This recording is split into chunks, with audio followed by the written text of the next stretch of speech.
Good morning and welcome to our webinar. My name is David Yokom. I am the Program Manager with the Bachelor of Mining Engineering Technology program here at Queen's University. The BTech program, for those who don't know, is a diploma to degree program for college graduates looking to get a university bachelor's degree. I'm joined this morning by Dr. Ahmad Ghahreman. Ahmad joins us from Iran, where he did his undergraduate and master's degree. He then went to the University of British Columbia to complete his PhD. He worked for a few years with Barrick Gold Corporation before joining Queen's University as an assistant professor in 2014. Dr. Ghahreman's research is into hydrometallurgy and biohydrometallurgy with a focus on the mineral processing of waste and the remediation. So good morning, Dr. Ghahreman, and welcome. How are you this morning? Good morning, David. Good morning, everyone, and thanks very much for the invite. And I'm glad to be here, and I'm doing fine. Well, we're really glad to have you following your published article in The Complete Engineer. There was a lot of interest in that article. So the webinar this morning will be on waste remediation, and we will have a discussion about the remediation of arsenic. For our international audience, because I know we have several international participants this morning, we are here at Queen's University, which is located in Kingston, Ontario, Canada, and we're in the Robert M. Buchan Department of Mining, which is one of the oldest and largest mining programs in North America. The way this morning is going to go is there will be a brief presentation from Dr. Ghahreman on his research into arsenic remediation, and then I'm going to ask a few introductory questions. But the success of this webinar is really up to you, the audience, and we're looking for audience participation. So if you have any questions or comments or suggestions, please feel free to put them into the chat box. I will be monitoring the chat box as this webinar progresses, and we'll be taking any of those questions and giving them to Dr. Ghahreman for response. Feel free to introduce yourself in the live chat box, or when the video is done, add a comment on who you are and where you're coming from, because we'd like to know who's watching. So before we get going, I do want to ask you one question, and I could pretend that this is for the audience, but really I don't know. What is hydrometallurgy? Okay, thanks again for the invite. Hydrometallurgy. So in the long chain of processes that we start in the mining industry, all the way from mining itself down to making the metal, which is the final goal of the process, hydrometallurgy along with pyrometallurgy are the two extractive metallurgy processes at the end side of the mining industry to actually make the metals. So in pyrometallurgy, what we do, we heat up things to very high temperatures to purify the mineral into the metal of interest. But in hydrometallurgy, what we do, we take the mineral, dissolve the valuable metal into the aqueous phase, which is water phase, and then we recover the metal from the water as a pure metal. So this is just like dissolving table salt, NaCl, into water in respect. Basically, you dissolve your valuable metal into water, but it's a bit more complicated than that. Basically, you have a lot of impurities that would solubilize at the same time as your valuable metal, which then you will need to do some impurity removal steps to get rid of those impurities and then recover your finally pure metal. Okay, so I can picture dissolving salt in water. I imagine that's an oversimplification. Is hydrometallurgy a more energy efficient process than pyrometallurgy? Oh, definitely is. Well, in hydrometallurgy, we work at very lower temperatures than pyrometallurgy. That's one aspect of the process, and the other aspect is the environmental benefits. So it's given that when you use the right hydrometallurgy process, very likely you will be able to immobilize your impurities and your toxic species and waste materials in a more proper way. Okay, and you spoke about the environmental benefits, and I know a good portion of our audience is interested in that sustainability piece. So I think this is a great opportunity to segue into your presentation regarding arsenic remediation. So why don't we talk about that a little bit? Absolutely. So the topic that I'm going to present today is about arsenic immobilization. Arsenic, this is part of the research that is currently going on in my research group at Queen's University, and I believe this is one of the important topics for Canadian mining industry, global mining industries in general, and also Canadian economy and environment. So arsenic, well, is toxic element and we don't like it much, but when you would like to extract metals including copper, gold, zinc, nickel sometimes, arsenic is one of the elements that comes along with those metals. So inevitably you have to treat that and you have to do something about arsenic. So let's start with a case study, and why not a Canadian case study? Giant gold mine in Northwest Territories. Giant gold mine has been a gold mine up there which used the pyrometallurgy process to recover gold from the host mineral, which in this case was arsenopyrite, FeASS, iron arsenic sulfur mineral. So in this process we heated up the mineral up to high temperatures and reacted the mineral with oxygen to produce hematite, iron oxide, Fe2O3, and also arsenic eventually ended up into the weak acid scrubber solution, and they precipitated arsenic as arsenic trioxide precipitate. So let's review the giant gold mine once again with a bit more details. It's in Yellowknife, Northwest Territories, Canada. It's been in production starting from 1948 up to 2004. It produced 7 million ounces of gold, so you can imagine that has been a significant contribution to Canadian economy. And several mining companies owned this mine throughout the time life, and the biggest one has been Falconbridge. The legacy of this mine is 15 storage chambers underground, which has 237,000 tons of arsenic trioxide sitting in there.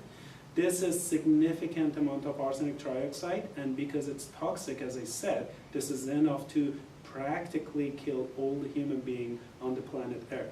So, current plan, the Canadian government is planning to use ice hockey rinks technology in there, so to send the coolant around the area to freeze the area, so to make sure that the water in the area is frozen and the arsenic won't mobilize into water, soluble, dissolving water, and get into the drinkable water in the area.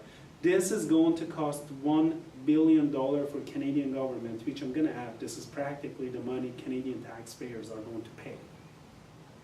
So, arsenic is a problem in mining industry, and mining industry has a plan for it at the moment. So what we do, we immobilize arsenic in the waste as a safe to dispose species. So what we would like to have in arsenic immobilization plant is arsenic 5+. But unfortunately, what mining technologies, mining processes, metallurgy processes produces arsenic 3+. So what we need is oxidation of arsenic 3+ to arsenic 5+, which industry currently is using hydrogen peroxide to do the oxidation process. Hydrogen peroxide is good, it does the job of oxidizing arsenic, but at the same time for cost. The cost is $1,500 per ton of hydrogen peroxide roughly in Canada or US destination. Well, the overall arsenic immobilization cost is roughly $5,000 per ton of arsenic that you immobilize, and this is based on the process that is running in Chile at the moment. So what we developed is a novel process that practically oxidizes arsenic by just using activated carbon as catalyst and also oxygen gas from the air. So in this process we have a column that you add solution and oxygen into the bottom of the column, and they contact into the column, and arsenic 3 oxidizes to arsenic 5. And at the end of the day, what you get at top of the column is arsenic 5. So that's minimum cost to produce arsenic 5. The activated carbon that we use as catalyst in this process, which is a one-time cost, and you don't change the activated carbon, it runs almost forever, is the typical activated carbon that you would most often see in gold mining operations in the cyanidation circuit. So mining industry is absolutely familiar with this type of activated carbon. So what we present through our studies and research is a novel process which virtually does the complete oxidation of arsenic in the solution with minimum cost. What we bring on the table is 40% reduction in arsenic mobilization cost, which I hope at someday mining companies and Canadian government for the Northwest Territories disaster can apply this technology and reduce the cost in that operation. So I like chemistry. I do a lot of chemistry in my research, so why not I finish up the presentation with a bit of chemistry. So in this technology that we developed, we practically have activated carbon as catalyst, so oxygen reacts with it and produces hydrogen peroxide. So what we learned through this study is, in fact, we still use hydrogen peroxide to oxidize arsenic in the column, but the only difference is we don't pay for hydrogen peroxide. We only pay for oxygen, and we produce that hydrogen peroxide in situ. That is the conclusion of the presentation, David. Oh, thank you very much, Dr. Ghahreman. I have to say, from an academic perspective, the research sounds very interesting, but it also sounds like it has definite applicability on the industry side, and that the industry individuals would be interested as well. Well, absolutely. Basically, let me give you a number here. 50% of the gold that is mined in the world is being produced by Canadian gold mining companies throughout the world. Not inside the borders of Canada, but all over the planet. And unfortunately, because the good, easy to treat and clean gold ores, copper ores are running out, so arsenic is going to be one of the significant elements that we are to deal with in the next 5, 10, 20 years to come. So having the processes for better immobilization of arsenic with lower cost would be very important in the near future, and this would be a great addition to the industry in the near future as well. So I want to open the webinar up to the question and answer period. This is where anyone in the audience, if you have questions for Dr. Ghahreman or myself, please feel free to put them into the chat box. I will kick the Q&A question portion of this webinar off with a really simple question, because we talk a lot about waste generation in the mining industry. And so what would you say are the current prospects for a mining industry to leave a minimal footprint in terms of toxic waste? Is waste something that we're always going to be generating, or are there opportunities here? Oh, that's a great question, David. So let's clear this up, that metals are a crucial part of our society, and we're gonna need metals in the future, and we will need more and more metals every year. For instance, the smartphones, if we want our smartphones to function properly, we need 42 different metals to be used in the smartphones. Same goes with our laptops, computers, and other electronic equipment. So we need metals. And to be realistic, producing metals will end by producing waste as well.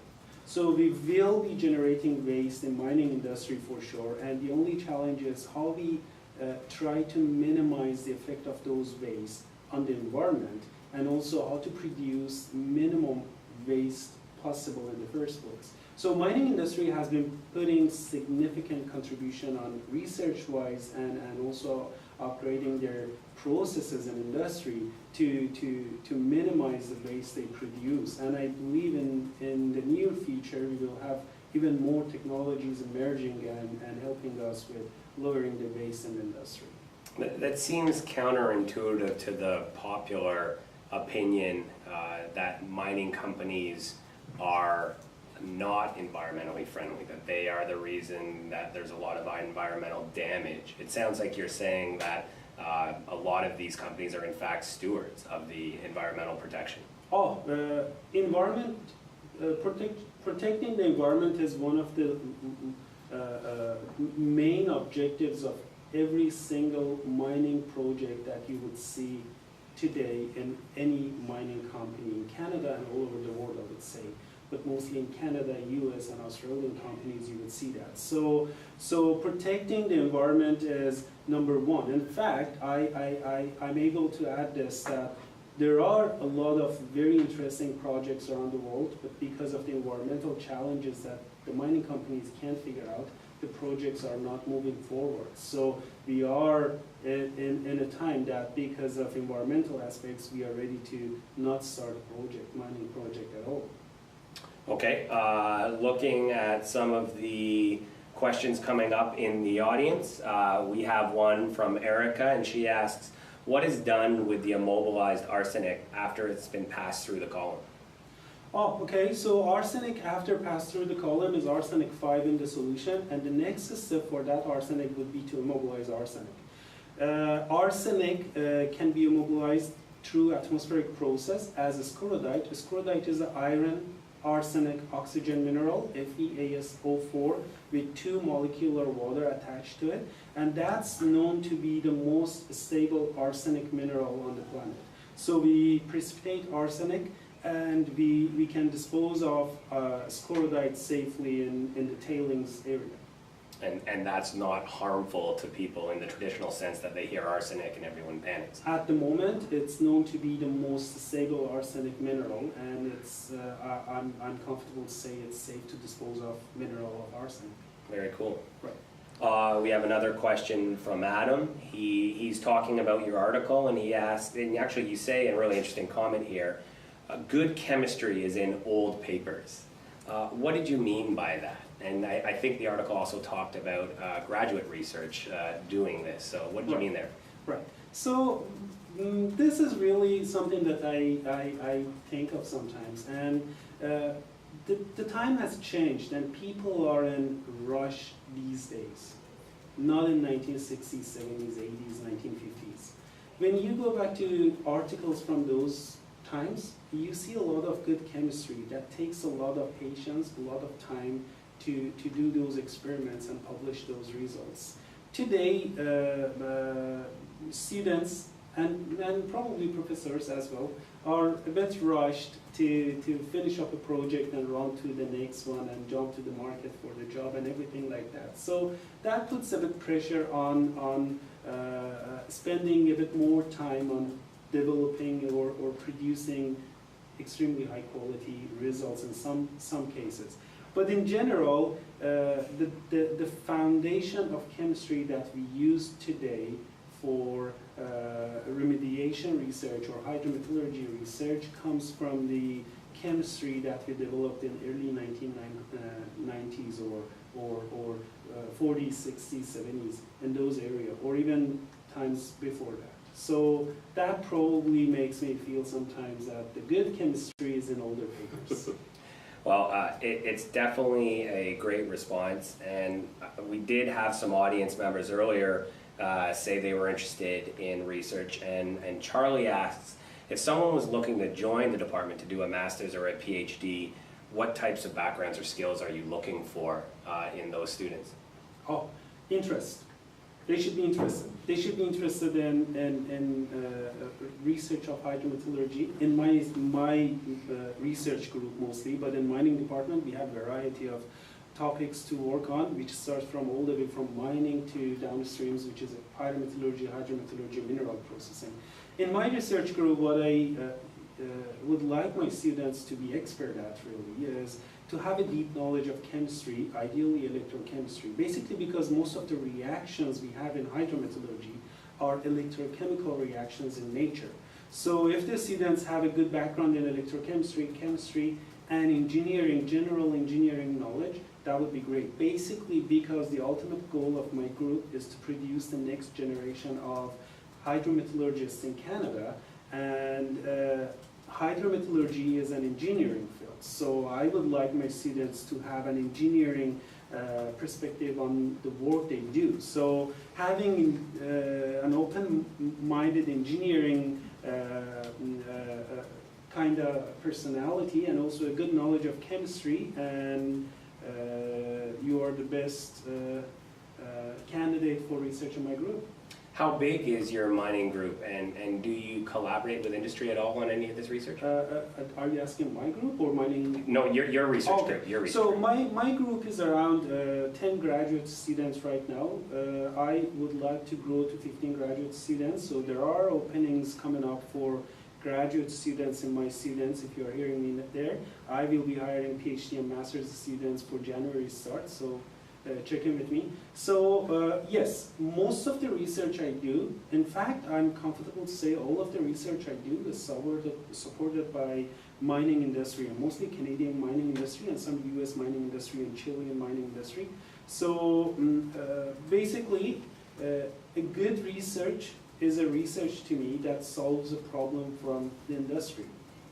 And for that, you usually need to work close with industry to learn what they really need and focus on the industry needs. And that produces the best hydrometallurgists of future, I believe. Well, and we in the BTech program hope that that produces the best BTech graduates.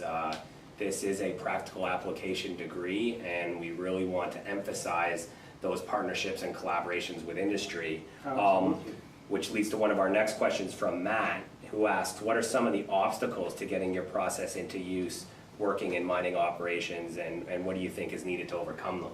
Okay, so this is one of the chicken and egg question, really.